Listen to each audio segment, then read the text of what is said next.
Hello everyone, welcome to English Shorthand classes. Exercise 16. Get ready for the dictation. Start. I am delighted to be here today to address the Conference of Governors. Stop. This is indeed a unique opportunity for me as I am of the firm opinion that the office of the governor has been vested with great responsibility by our Constitution, and I have the chance today to leave behind some thoughts with you about the evolving nature of the role and functions of this august office. Stop. There perhaps no other constitutional office that enjoys the autonomy and carries the attendant responsibility as does that of the governor. Stop. In this unstable time we are living in, people have great expectations from this office. Stop. This places an enormous burden on your soldiers. Stop. It also gives you the opportunity to do good. Stop. The role of the governor has varied over time and space and has come under close public scrutiny. Stop. The greater the responsibilities attached to an office, the greater will be public scrutiny in a democracy. Stop. In our evolving polity, where political patterns have changed substantially over the last 70 years, there is bound to be some partisan controversy or the other challenging the authority and dignity of this high office. Stop. This places an added burden on your shoulders to rise above partisan politics while discharging your constitutional obligations. Stop. In doing so, you are the sole judges of what is right and wrong, of what is mandated to you as per the Constitution and what is not, what is in larger national interest and what is not, and what do people perceive your actions to be. Stop. I am sure that each one of you has reflected on this aspect of your work and am confident that you have the wisdom, experience, and sagacity to deal with these situations. Stop. Today, India is at height in its development trajectory. Stop. After years of the so-called Hindu rate of growth, we have broken fresh ground and have been able to deliver growth in the range of 5%, 6%. Stop. We are now at a point in time where we can deliver growth at a rate of 7%, 8%. Stop. At this point in time, owing to the developments over the last 2 decades, there are no external constraints to the growth of our country. Stop. It is very much in the realm of possibility for this country to become a prosperous nation, rid of the perennial bloat of poverty. Stop.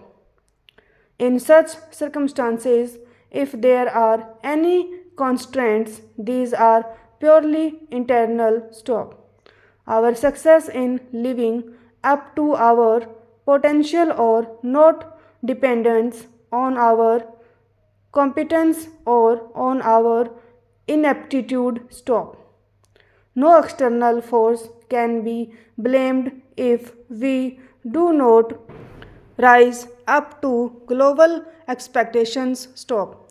Therefore, I will emphasize that it is an obligation for all of us in this August gathering to reflect on our roles in ensuring that the processes of development are allowed to take place unhindered. Stop. It is this vision of a rising India that must guide our actions while discharging our duties. Stop. Governors have a critical role to play in our nation's progress. Stop. In a way, you are the custodians of our future. Stop. You are the representatives of the center in states, and hence you bring a national perspective to state level action and activities. Stop. While many changes have taken place at the national level in the economic sphere over the last 2 decades, much more needs to be done. Stop. There is a need to make our growth processes more inclusive to ensure that marginalized and weaker sections benefit from economic growth and to ensure that social infrastructure, particularly in health and education, is improved. Stop. Much of this is to be done at the state level, and hence the role of governors in ensuring that this happens. Stop. As I had said earlier, the environment for India's development has never been as favorable as it is now. Stop. Increased resources can flow in only if safety and security is ensured. Stop.